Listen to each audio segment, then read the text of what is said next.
En cette journée heureuse, je vais vous présenter l'oratrice de ce soir et le pasteur principal par intérim de l'Église centrale Manmin, Dr Sujun Lee. Aujourd'hui, elle va délivrer le message intitulé « La Nouvelle Jérusalem ». J'espère que le message va donner espoir et foi. Nous allons l'accueillir en criant « Alléluia, Alléluia ».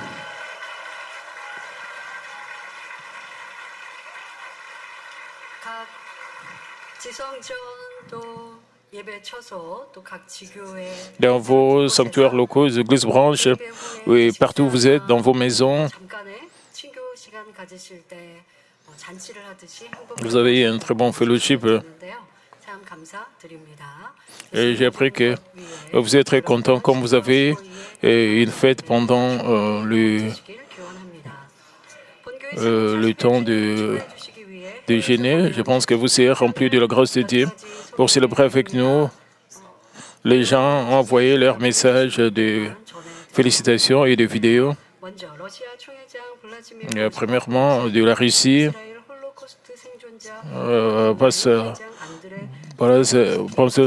Dr Andrei Gazarov d'Israël, Daniel Rosen d'Israël, Marc Bazalev des États-Unis, le pasteur Marc Bazalev, et aussi du Pérou, le pasteur Sephora Ngumi du Kenya, Sergei Bovet du Canada, le pasteur Chong Chong de Colombie, le pasteur Shinong Mion de l'église Manmin du Kenya et le membre de l'église Manmin du Nairobi de Kenya. Ils ont envoyé des vidéos pour la célébration de notre 41e anniversaire. Nous avons reçu des messages de 27 pays. Je ne peux pas mentionner tous les noms de... Je vais seulement introduire certains de ces messages. Il y a aussi des églises branches qui ont envoyé des fleurs pour la célébration de cet anniversaire. Je remercie tous ceux qui ont envoyé des bouquets de fleurs. À cause du temps, je ne peux pas mentionner tous ceux qui nous ont envoyé pour exprimer notre remerciement, acclamant pour la gloire de Dieu. Êtes-vous contents? Et cette joie n'est pas donnée par les hommes, cette joie est donnée par Dieu le Père, c'est la joie que nous avons. Pourquoi nous sommes contents? Pourquoi nous sommes joyeux? Parce que vos visages sont remplis de sourires, parce que nous avons l'espoir donné par le Père. Quand nous pensons à la grâce qui nous est déversée par Dieu le Père, combien Dieu le Père nous aime, comment Dieu le Père nous tient, pensant cela, nous débordons de gratitude et de joie.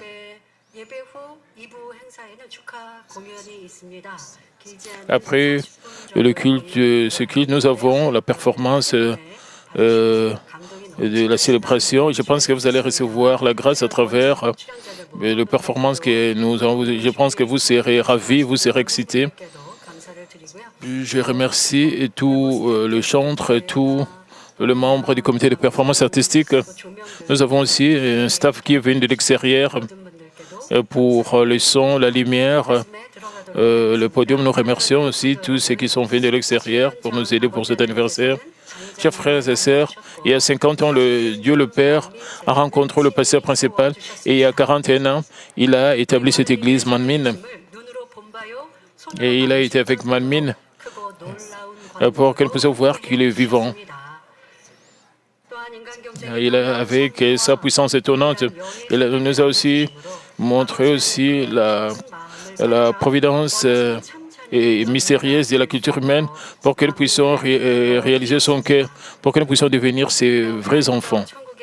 En plus, il nous a dit en détail au sujet du merveilleux ciel pour que nous puissions bien faire notre course de la foi avec espoir et joie.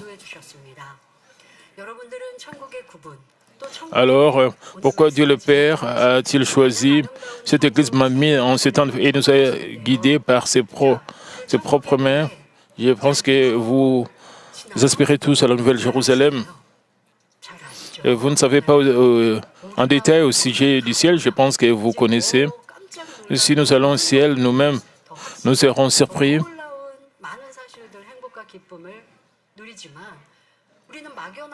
Nous aurons plus de joie là-bas au ciel.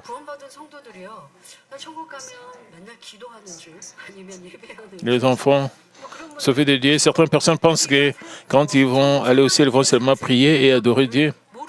Certaines personnes pensent de cette manière. Ils ne connaissent pas, ils ne savent pas en détail au sujet de la vie au ciel. Ils ne savent pas comment est-ce que leurs maisons sont construites et comment est-ce que leurs récompenses sont accumulées au ciel. Ils mènent seulement une vie chrétienne comme cela. Ils pensent au ciel juste comme un endroit vague. Nous connaissons le ciel comme si nous pouvons le toucher. Nous connaissons le détail. Nous connaissons l'endroit le plus bas au ciel et l'endroit le plus élevé au ciel.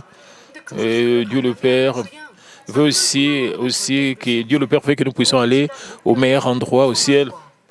Nous devons voir un espoir clair, un objectif clair.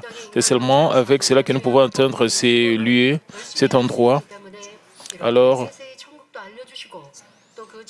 et c'est pour cela qu'il nous a parlé du ciel en détail. Dieu le Père nous a montré. Il nous a aussi montré la puissance. Pourquoi Dieu le Père a choisi cette église Manmin et il nous a guidés avec sa propre main. La raison est que Dieu le Père voulait avoir de vrais enfants de la parfaite sanctification qui vont passer le temps dans la Nouvelle Jérusalem pour toujours. Il ne veut pas seulement des enfants sauvés. Il ne veut pas seulement des enfants qui sont indécis et qui reçoivent à peine de salut. Il ne veut pas seulement de tels enfants. Il voulait avoir des enfants qui lui ressemblent.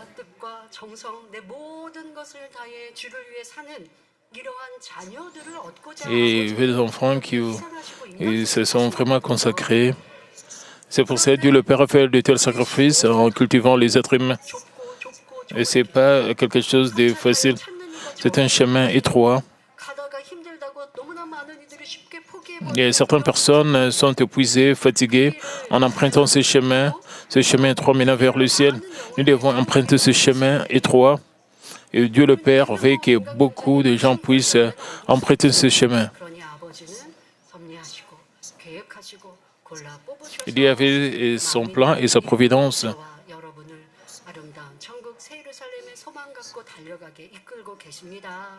Et il nous guide. Il savait en avance quelle vase il devait choisir, quelle église il devait établir.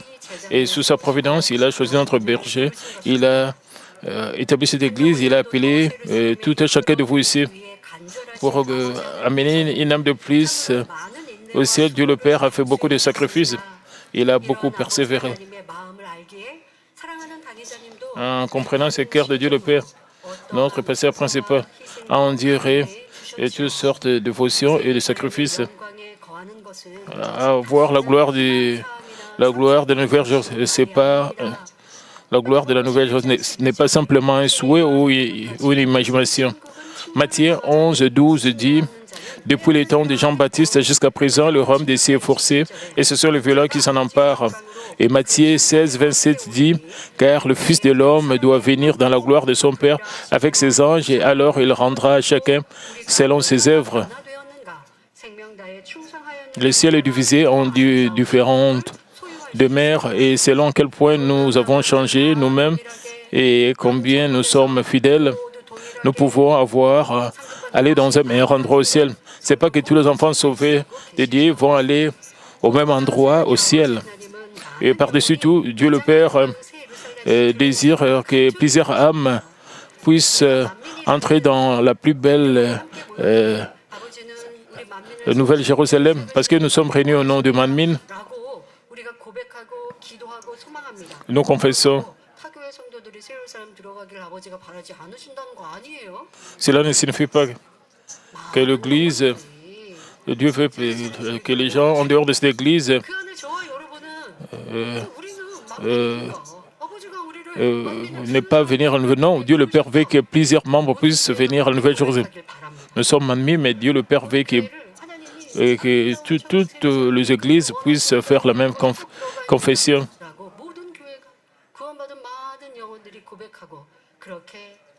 Dieu le Père espère que toutes les églises, tous les chrétiens vont avoir l'espoir de la Nouvelle Jérusalem. Nous devons accomplir ces souhaits. Nous sommes fiers que Dieu nous a appelés spécifiquement parce que nous avons la parole de vie que nous ne pouvons pas écouter nulle part ailleurs. Nous avons la manifestation de la puissance de Dieu que nous ne pouvons pas voir ailleurs. Nous sommes fiers que Dieu le Père nous a donné une grâce extraordinaire pour célébrer le 41e anniversaire de notre Église. Parlons de comment Dieu le Père nous a donné la grâce pour que nous puissions atteindre la Nouvelle Jérusalem. J'espère que vous allez réaliser sa grâce au fond de votre cœur et vous allez sortir comme des fruits de la Nouvelle Jérusalem et qui rendent sa grâce. Chers frères et sœurs, la première grâce que Dieu nous a donnée est la grâce de repentance. La Nouvelle Jérusalem et la repentance sont liées. Si vous repentez et complètement, nous pouvons avancer vers la Nouvelle Jérusalem. Je veux que vous vous souveniez du moment où vous avez rencontré le Seigneur pour la première fois. Je crois que vous avez pleuré amèrement dans la repentance en chantant « Grâce incroyable, combien ce sont doux ». Et je sais quand vous êtes joyeux, vous souriez.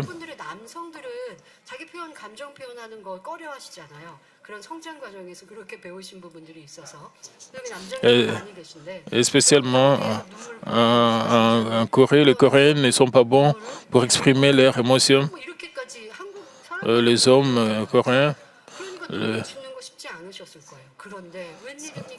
les hommes, ils ne pensent pas qu'ils doivent verser des larmes pour eux, mais quand ils rencontrent le Seigneur, quand ils sont touchés par le Saint-Esprit, ils versent des larmes.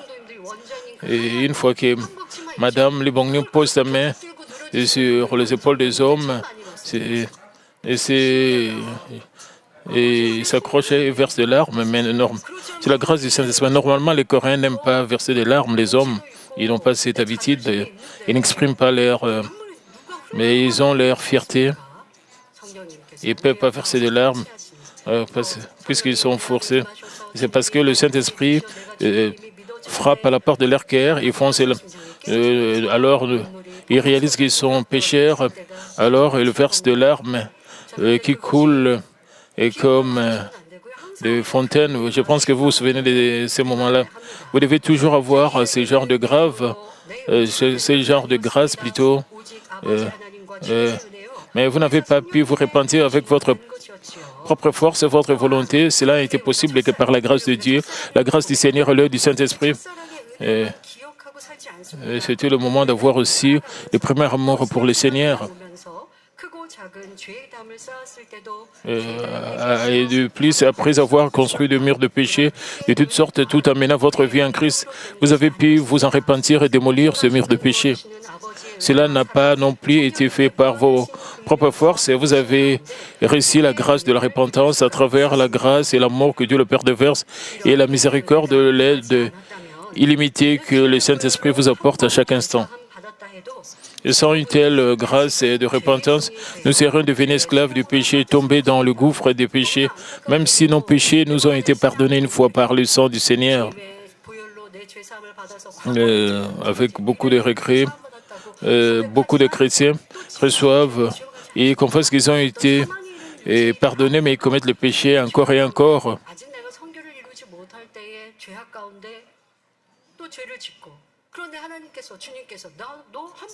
Les gens commettent des péchés.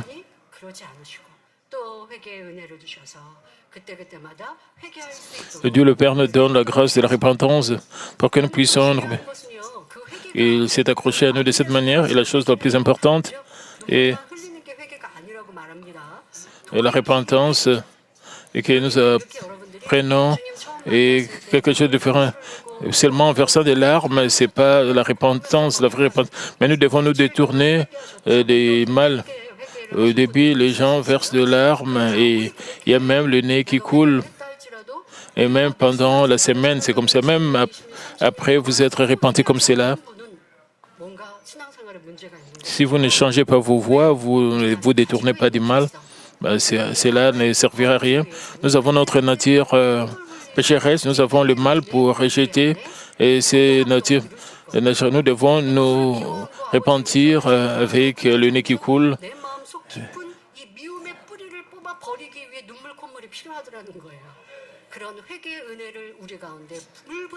Nous avons besoin d'une telle grâce de repentance. Et Dieu le Père déverse une telle grâce dans l'Église. Et aussi la grâce de la repentance, c'est aussi la grâce de la sanctification. Et conscient de cela, notre Père nous a envoyé le Consolateur, le Saint-Esprit. Par les œuvres du Saint-Esprit, il voulait que nous nous repentions et nous détournions du péché, du mal et atteignions le sang complet. Nous pouvons atteindre un salut complet grâce au sang du Seigneur et à la miséricorde et à l'aide du Saint-Esprit. Ainsi, à cette fin des temps où les péchés sont endémiques, les églises et les pasteurs doivent faire tomber la grâce de Dieu afin que les incroyants puissent venir devant la croix et se repentir à genoux et que les croyants qui se sont à nouveau souillés de péché puissent se repentir. Mais certains chrétiens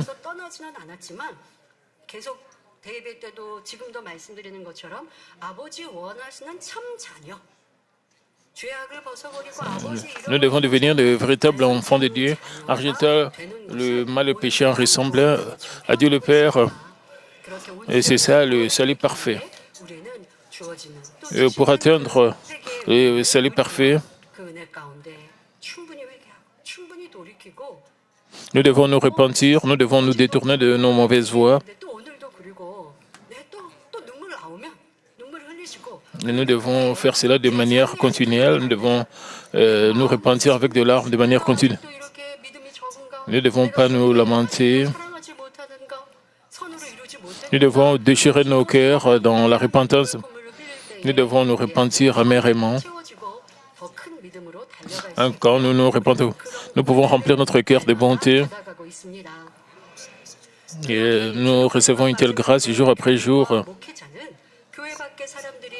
Et en ce temps de la fin, quand les péchés sont endémiques, les églises et le pasteur doivent faire tomber la grâce afin que les croyants puissent venir devant la croix et se repentir à genoux et que les croyants qui se sont à nouveau souillés de péché puissent se repentir. Certaines personnes disent, dans certaines églises, ils n'ont pas de grâce et dans certaines églises, les gens ne peuvent pas prier.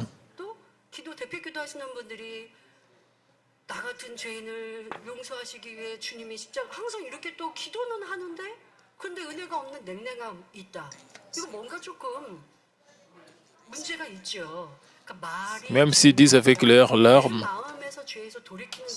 avec leurs lèvres plutôt, nous devons nous repentir et nous font de notre cœur, pas seulement avec nos lèvres, nous avons besoin de l'aide du Saint-Esprit pour nous repentir vraiment du fond de notre cœur.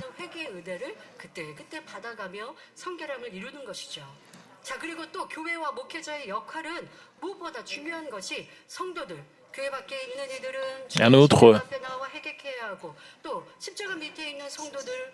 le pasteur doivent amener les incroyants devant la croix et qu'ils puissent se repentir. La grâce de la repentance est donnée par le Père.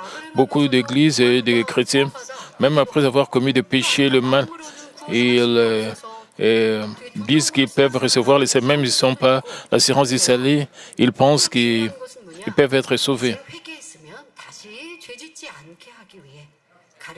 Ce qui est très important, c'est qu'une fois que vous repentez, le péché doit conduire les croyants à ne plus commettre le péché. C'est le rôle du pasteur et de l'Église. Le plus important, ils doivent les amener à ne plus vivre dans le péché et le mal. Tout au long de 41 années de Manmin, cette Église et notre berger ont exercé un tel mystère. D'ailleurs, la Bible mentionne qu'il y a des péchés pour lesquels nous ne pouvons même pas demander l'aide du Saint-Esprit.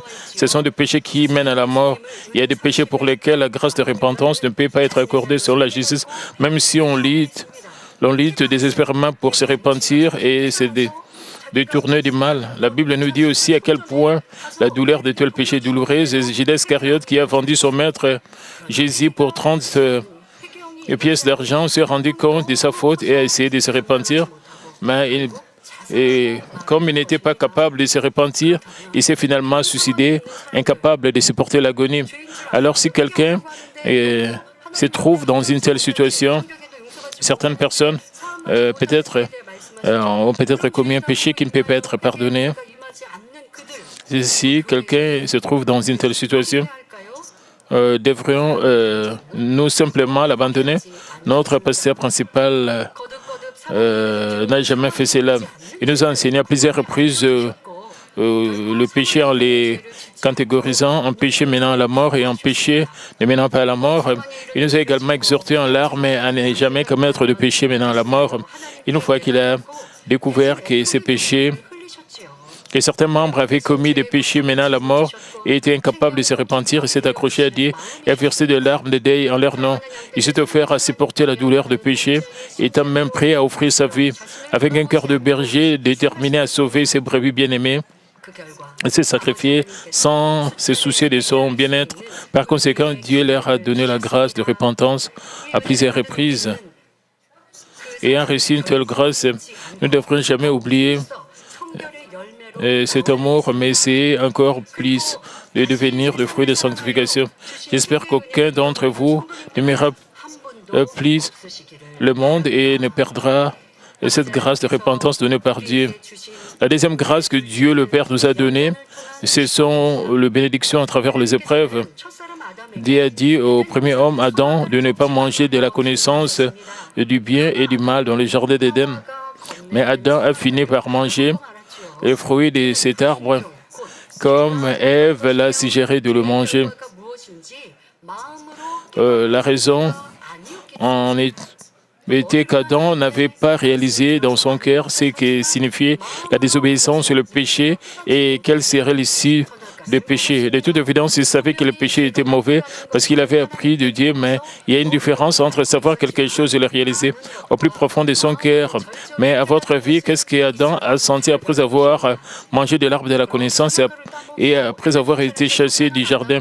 Puisqu'il n'était pas capable de communiquer avec Dieu et d'apprendre directement de lui, pensez-vous qu'il a simplement vécu et comme il entendait et l'a oublié? Non. Adam cherchait encore plus la vérité qu'il avait apprise et entendue de Dieu, essayant de ne pas oublier la volonté de Dieu, et il la partageait également à ses enfants. À travers les épreuves, Adam est devenu une personne qui a choisi la vérité et a suivi Dieu pour lui-même. Et c'est le but de la culture humaine que Dieu voulait accomplir. Ce n'est pas juste aussi d'être affecté par notre environnement.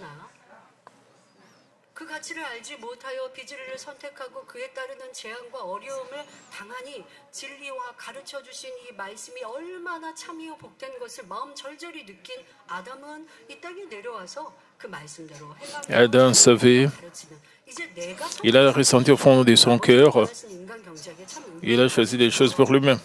C'est toi le vrai but de Dieu pour la culture humaine. Dans l'histoire de Manmin également, il y a eu des moments de preuve sous la providence de Dieu.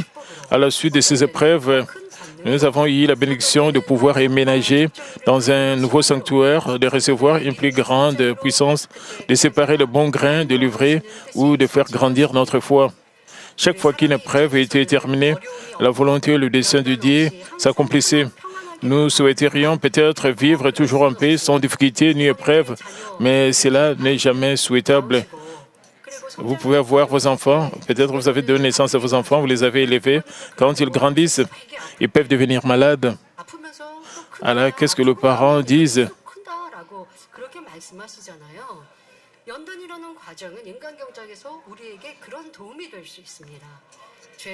Les épreuves peuvent nous aider. Et si nous commettons le péché et souffrons des épreuves, Comme nous passons par ces épreuves, nous nous repentons de péché.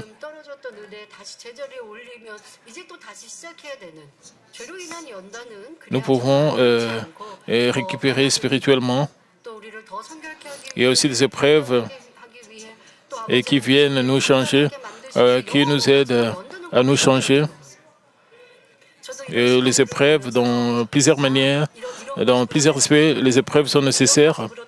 Comme je l'ai expliqué le matin, les épreuves nous fortifient aussi dans plusieurs aspects. Et cela nous fait grandir de plusieurs manières. Sans les épreuves,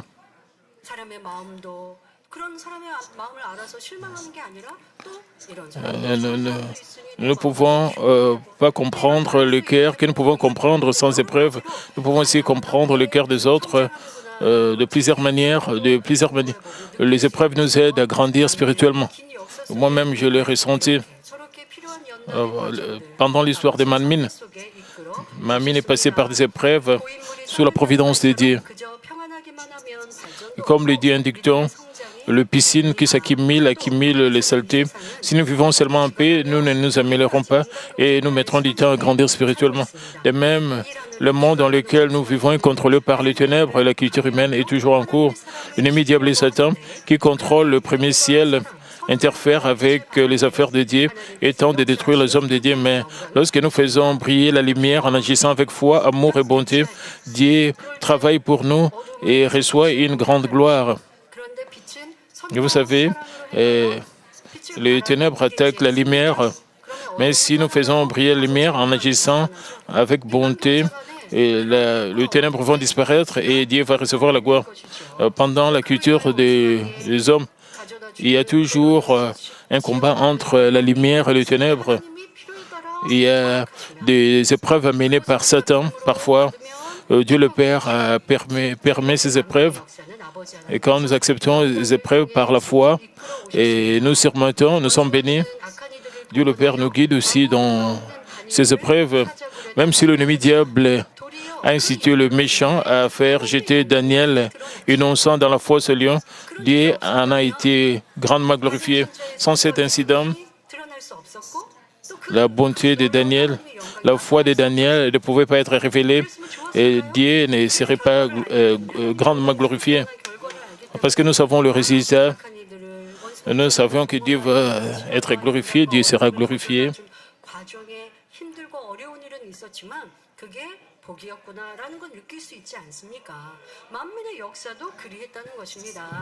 Et c'est la même chose avec l'histoire de Manmin.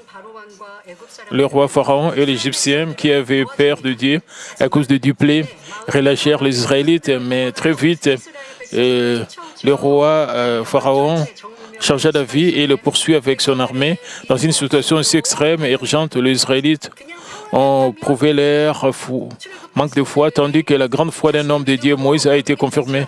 Les Israélites vivaient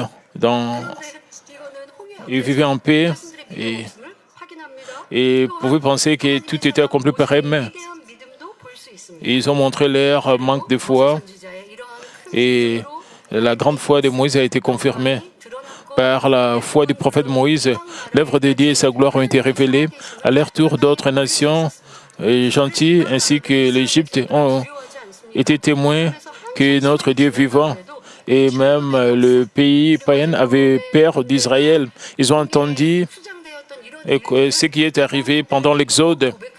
Comment est-ce que l'armée égyptienne a été enterrée dans la mer Rouge et sans une telle situation? Il n'y aurait aucune occasion de glorifier Dieu.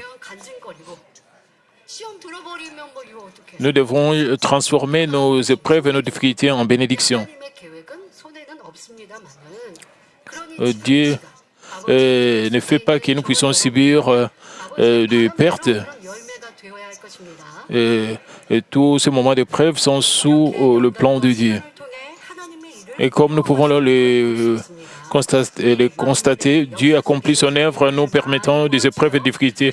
Nous avons vu de nombreux cas de ce genre tout au long de l'histoire de Malmine. Durant les épreuves de 1998 et 1996 également, il y avait des gens qui quittaient l'Église et nous étions incompris et persécutés par notre entourage. De plus, nous avons eu des gros défis financiers. Malgré ces difficultés, cependant, le pasteur principal n'en voulait ni ne détestait personne, mais cherchait seulement des moyens de plaire à Dieu et agissait en conséquence. Par conséquent, même lors de la réunion de guérison divine tenue au milieu de l'épreuve de 1998 et lors de la réunion de réveil tenue lors de l'incident de la chaîne de télévision de 1999, nous avons vu la grande étonnante puissance de Dieu que nous n'avons jamais vue auparavant. Ne considérez pas, c'est quelque chose de simple, c'est quelque chose de... c'est un principe biblique. Et quand il y a des épreuves, il y a des situations injustes, nous souffrons de ces situations injustes, mais quand nous traitons ces gens avec bonté et amour, nous avons la réponse. Mais si nous discutons avec les autres, nous nous battons avec les autres, nous allons perdre la bataille spirituelle, le combat spirituel. Mais le pasteur principal a surmonté les épreuves de 1998 et 1999 avec foi.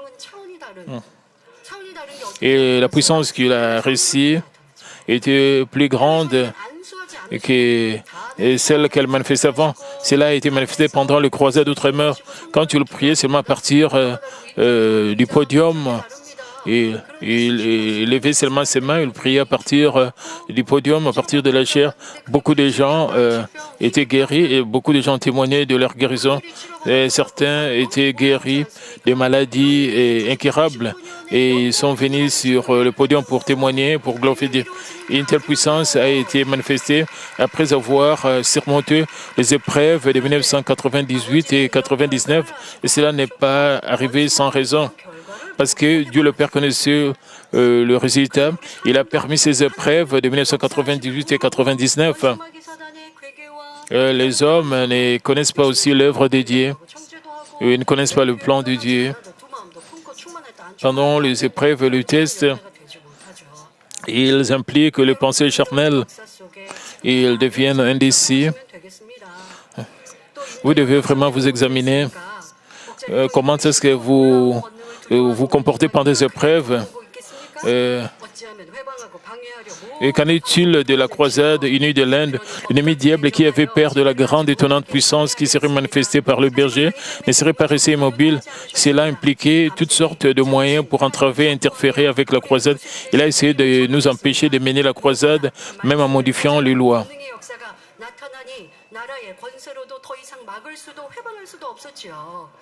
어둠의 공격이 큰 만큼 하나님의 영광도 크게 드러났던 것입니다. 그리고 우리는 이러한 일들을 보며 믿음이 그 자리에 현장에 없었어도 Donc pourtant le pasteur principal n'a jamais faibli les enfants. Il a proclamé avec audace notre Dieu et a témoigné du Seigneur, notre Sauveur, surtout à mesure que les œuvres de puissance s'est manifestées, garantissaient ces messages. Même les autorités de la nation ne pouvaient plus nous gêner ou interférer avec nous comme les attaques de ténèbres étaient féroces. Dieu fut grandement glorifié. En voyant de tels événements, nous avons grandi notre foi, sommes restés d'autant plus fidèles et avons continué à marcher vers la Nouvelle Jérusalem. Et de cette manière, notre foi a grandi et cela est devenu aussi notre récompense.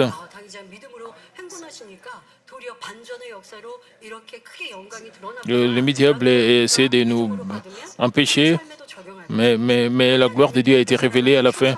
Nous pouvons aussi appliquer cela dans notre vie. Nous marchons vers la Nouvelle Jérusalem de cette manière. Vous savez, la Nouvelle Jérusalem, c'est un endroit pour les gens très distingués. Et ce sont de grands personnages de la Bible qui sont entrés dans la Nouvelle Jérusalem. Mais nous avons aussi l'objectif d'entrer dans la Nouvelle Jérusalem. Combien ce chemin doit être étroit et difficile. Est-ce que nous devons abandonner? Non, parce que nous savons que la gloire est très grande dans la Nouvelle Jérusalem. Même si nous devons faire des sacrifices, même si nous devons souffrir, même si nous devons affronter des épreuves, si nous changeons vraiment et si nous restons fidèles, nous savons que nous allons vivre dans la Nouvelle Jérusalem avec la gloire. Ce n'est pas une perte pour nous. C'est une bénédiction descriptible. Alors, c'est vraiment une version. La Nouvelle Jérusalem, ce n'est pas un endroit pour tout le monde. Dieu nous a permis de tels moments pour que nous puissions faire un saut dans la foi. De plus, au moyen de preuves, Dieu amène ces croyants à changer leur cœur, à développer leur foi et à se manifester et à sortir comme de l'or pur, comme nous l'avons appris dans les enseignements sur Job. Même si nous pensons avoir fait du bien spirituellement, nous avons encore beaucoup de choses à découvrir et à corriger à la lumière de la vérité, la parole de Dieu. Si Job n'avait pas traversé des épreuves, il n'aurait pas réalisé le mal qui s'est trouvé dans son cœur. Job était bon dans ses actions. S'il n'avait pas passé par les épreuves, il ne pouvait pas aller pensant qu'il allait bien, il serait resté là où il était. Il n'aurait pas avancé vers une meilleure demeure céleste. Puisque Job avait un bon cœur intérieur, même si Dieu lui avait permis de grandes épreuves, il n'a pas quitté Dieu, même s'il avait révélé beaucoup de mal, il a eu la chance de découvrir son mal à l'intérieur et à l'extérieur. En se repentant finalement et en se détournant du mal, il a atteint un bon cœur spirituel que Dieu désire. Après les épreuves, il a reçu le double des bénédictions qu'il avait reçues auparavant. C'est pour cela les épreuves sont une bénédiction. Ce faisant, Job pouvait rendre gloire à Dieu. De temps en temps, Dieu nous a également permis une épreuve afin que nous puissions examiner et découvrir notre cœur intérieur comme nous le faisons actuellement. Avec le signe, le prodige et la parole de vie que Dieu nous a continuellement permis, et nous avons expérimenté et témoigné de nombreuses œuvres de guérison, réponses et bénédictions et avons profité d'une vie chrétienne heureuse et joyeuse.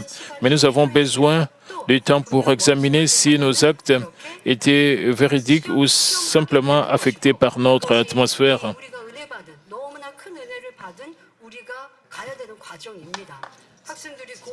C'est le processus par lequel nous devons passer. Après avoir appris de nos enseignants et nous avons étudié, nous devons passer un test. C'est seulement là que nous pouvons confirmer que nous avons bien étudié. C'est la même chose avec notre foi. Nous avons besoin d'un test aussi dans notre foi. Et l'ennemi, le diable aussi, apporte les accusations contre nous. Nous passons par de tels moments et nous devenons de victorieux dans cette situation. Nous avons pu vérifier si nous avons grandi notre foi avec la puissance ou la parole de Dieu que nous avons vu et entendu, même si nous avons essayé de nous débarrasser du péché du mal, parce que nous les haïssons et les détestons et que nous espérons la Nouvelle Jérusalem. Même si nous ne sommes pas dans le monde, parce que nous avons peur de Dieu en voyant une puissance qui ne peut être accomplie par l'homme, nous avons pu vérifier si nous avons simplement suivi la transmission de l'Église, même si nous n'avons pas quitté l'Église parce que nous avons les œuvres de puissance et que Dieu a promis des grandes bénédictions. Nous avons pu vérifier si nous avons aimé le monde en mettant un pied dans le monde et l'autre en Dieu. Nous pourrions également vérifier si nous aspirions à une plus grande mesure, des fois parce que nous espérons vraiment le ciel et aimons Dieu ou parce que nous recherchons simplement des bénédictions, voulions nous vanter, avions un désir égoïste de nous vanter de nous-mêmes, c'est-à-dire les récentes preuves étaient comme cela. Au début des épreuves, des mensonges ont été révélés, et alors que nous nous retrouvions hésiter et changeons d'avis au cours des épreuves, nous avons réalisé que ce que nous avions accompli n'était pas vrai. Surtout en parcourant les sentiers, nous nous rapprochons encore plus de Dieu, qui est notre force, notre puissance et notre bouclier, avec qui rien n'est impossible. Nous avons une plus grande foi dans notre confiance en Dieu. Au début, vous avez réalisé votre manque de foi. Et vous avez essayé de récupérer la vraie joie.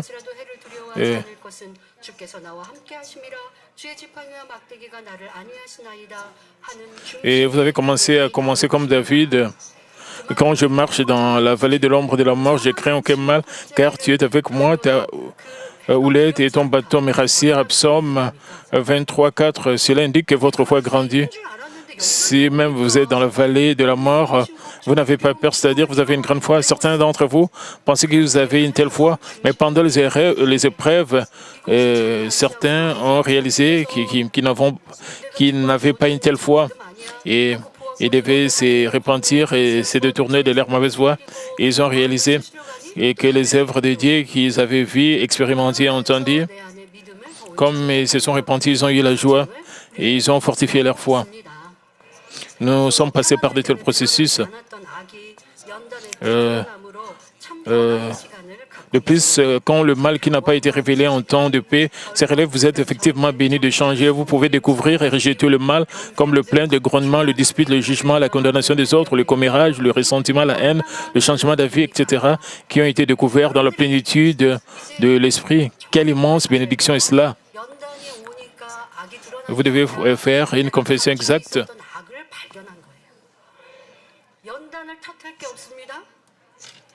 Et vous ne devez pas mettre le blâme sur les épreuves. Pendant les épreuves, nous devons remercier Dieu. Sans les épreuves, vous pouvez penser que tout marche très bien pour vous. Parce que votre mal a été couvert par la plénitude des esprits. Vous ne saviez pas que vous avez le mal caché en vous. Vous devez vous accrochez aux attributs que vous avez découverts, vous devez être complètement transformé, changé. Nous trouvons dans Proverbe 17:3, le creuset pour l'argent et le fourneau pour l'or, mais celui qui éprouve les cœurs, c'est l'Éternel. Daniel 12:10 nous dit aussi, plusieurs seront purifiés, blanchis et purés. Les méchants feront le mal et aucun de méchants ne comprendra, mais ceux qui auront de l'intelligence comprendront. Même les bonnes personnes, quand ils ont des épreuves, se répandent et sortent comme de l'or. Mais le méchant, ce n'est pas le cas pour eux. Comment est-ce que vous avez passé vos jours d'épreuve? Je suis vraiment reconnaissante que vous ne soyez pas tombés perdus dans les épreuves, mais que vous soyez sortis comme le blé, des vrais enfants, ce qui est un résultat souhaité par Dieu.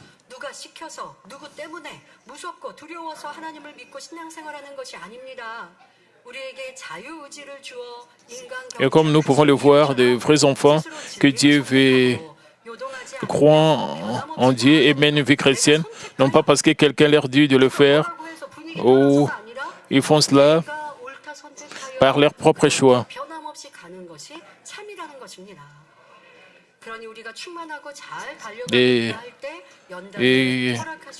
Et qu'ils le font, qu'ils ne font pas parce qu'ils ont peur de Dieu, conformément au dessein de Dieu, de leur donner le libre arbitre, de cultiver et choisissent la vérité pour eux-mêmes et avancent sans hésiter ni changer. Pour cette raison, alors que pensions-nous que nous étions remplis de l'esprit, que nous faisions le bien spirituellement, il nous a permis des épreuves afin que nous puissions vérifier si notre cœur, nos actes étaient véridiques et découvrir nos défauts. En traversant de telles périodes, nous pouvons changer encore et devenir les fruits de la nouvelle journée. Maintenant, essayons encore de plus en plus de nous changer. En accomplissant un cœur d'esprit meilleur et plus beau, nous pouvons tous le faire. J'ai prié au nom du Seigneur que si vous faites confiance à cette parole, à ces messages et l'espoir pour la sanctification, vous serez fortifiés pour vous changer encore plus rapidement. Chers frères et sœurs, et je vais conclure le message. Le verset 10 dit, et du passage d'aujourd'hui, il me transporta en esprit sur une grande et haute montagne et me montra la ville Sainte Jérusalem qui descendait du ciel d'auprès de Dieu, ayant la gloire de Dieu. La nouvelle Jérusalem est la ville sainte, parce que la nouvelle Jérusalem est une ville sainte, celle le Saint Père veillait entrer. Le verset 11e dit, son éclat était semblable à celui d'une pierre très précieuse, d'une pierre de jaspe, transparente comme du Christ. La nouvelle Jérusalem, pleine de la gloire de Dieu, est appelée la ville de gloire. Vous savez très bien combien la nouvelle Jérusalem est belle, parce que vous avez écouté la beauté de la nouvelle Jérusalem dépasse l'imagination humaine et sa gloire ne peut être exprimée par des mots.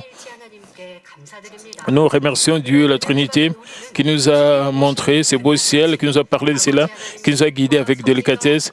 Ayant reçu cette grâce, nous devons marcher, avancer sans changer, et jusqu'à ce que la gloire et la providence de Dieu seront accomplies pleinement sur cette terre. Et une fois de plus, nous remercions Dieu le Père, l'Éternel des armées qui nous a guidés pendant les 41 ans de ce ministère et qui sera exalté parmi les nations à travers Manmin et qui sera glorifié à travers le fruit abondant de la Nouvelle Jérusalem. Et nous remercions aussi Dieu le Père qui nous a guidés et prions tous concernant ce message et remercions Dieu pour tout cela. Merci Père éternel pour la Nouvelle Jérusalem. Père, merci encore pour nous avoir expliqué en détail au sujet du ciel. Père, permet que nous puissions vraiment choisir ce chemin menant vers le ciel, que nous puissions garder l'espoir de la Nouvelle Jérusalem, que nous puissions aspirer à la Nouvelle Jérusalem, permet que nous puissions atteindre la sanctification et la parfaite sanctification pour que nous puissions entrer dans la Nouvelle Jérusalem. Père, permet que nous puissions nous débarrasser de tout ce qui est mal, de tout ce qui est péché, même pendant les épreuves. Père, permet que nous puissions nous réaliser, nous découvrir, que nous puissions te remercier. Père, que nous puissions dépendre totalement de toi, que nous puissions compter que sur toi, parce que tu es le Dieu Tout-Puissant, tu vas résoudre tous nos problèmes. Père, permet que nous ne puissions pas mettre le blâme sur les autres, mais que nous puissions être changés, transformés. Au nom de notre Seigneur Jésus-Christ, j'ai ainsi prié. Amen. Maintenant, nous allons recevoir la prière pour le malade du pasteur principal. Si vous êtes malade, posez vos mains sur vos parties malades. Si vous n'êtes pas malade, posez votre main sur votre poitrine pour recevoir le désir de votre cœur. Recevez cette prière avec foi. Alléluia, Dieu Tout-Puissant, Dieu d'amour, s'il te plaît, pose ta main sur tout le croyant qui reçoit cette prière maintenant. Montre tes œuvres transcendant le temps et l'espace sur tout ce qui sert cette prière sur GCN, sur Internet, via satellite, les églises branches et les sanctuaires locaux et sur tous les enfants de Dieu partout à travers le monde. Donne-leur la foi de croire du fond de leur cœur, chasse tout ce qui est pensée négative et doute, chasse tout ce qui est test et épreuve. Depuis jusqu'à la tête, le partie interne, les jointures, le tissu, le cellule, et quel que soit le parti malade, et consume-le avec le feu du Saint-Esprit et avec la lumière originelle. Au nom de Jésus-Christ, j'ordonne à l'ennemi diable et Satan toutes sortes de maladies, germes, virus, infirmités, quittez-les, que la lumière brille. S'il te plaît, consume toutes leurs maladies en phase terminale, les maladies incurables avec le feu du Saint-Esprit. Chasse toutes les maladies endémiques, y compris la malaria. Toutes les maladies contagieuses telles que le rhume, la grippe et la fièvre, quittez-les, protège-les de toutes sortes de germes et de virus et guéris-les des cancers d'estomac, de poumons, des seins, d'intestins et toutes sortes de cancers, sida, leucémie, apoplexie cérébrale, hypertension, hypotension, diabète, maladie, de thyroïde, de cœur, de poumons, maladies de femmes, toutes sortes d'inflammations, quittez-les. Guéris-les de tout ce qui est polio, AVC, arthrite, hernie discale, douleurs dorsales, maux de tête, névralgie, toutes sortes de douleurs puissent disparaître. Épilepsie, autisme, dépression, névrose, autres maladies mentales, quittez-les. Toutes sortes de paralysies soient guéries, que le paralytique se lève et marche. Et que leurs yeux puissent bien voir, que les oreilles puissent bien entendre, que les aveugles voient, que les muets parlent, que les sourds entendent. Et guérir les effets secondaires de toutes sortes d'accidents, et guérir leurs os fracturés, restaure tout ce qui est brûlé, permet que la sensation de chaleur puisse disparaître. Et Père, qu'il n'y ait pas de cicatrices qui restent. Et soyez purifiés de toute dépendance à la drogue, à l'empoisonnement, aux mauvaises substances. Et que les tissus morts, les cellules mortes soient régénérées, ramènent les morts à la vie. Donne à tes enfants la bénédiction de la conception. Recevez la bénédiction de la conception. Au nom de Jésus-Christ, j'ordonne à l'ennemi, diable et Satan, les principautés de la puissance de l'air et les mauvaises forces dans le lieu céleste et leurs serviteurs, quittez-les. Quittez-les, mauvais esprit impur, esprit faux, esprit trompeur, esprit de séparation et toute force de ténèbres. Tout ce qui est chaîne de messager soit brisé. Ténèbres, quittez-les, que la lumière brille. Père Dieu, donne-leur la force de se créer dans la prière et la puissance de rejeter le péché pour devenir sanctifiés. Et comme leur âme prospère, et permet que tout marche très bien et que leur famille soit évangélisée. Protège-les de toutes sortes d'accidents et de désastres tout au long de cette semaine et bénis-les pour qu'ils puissent mener une vie prospère sans aucun problème.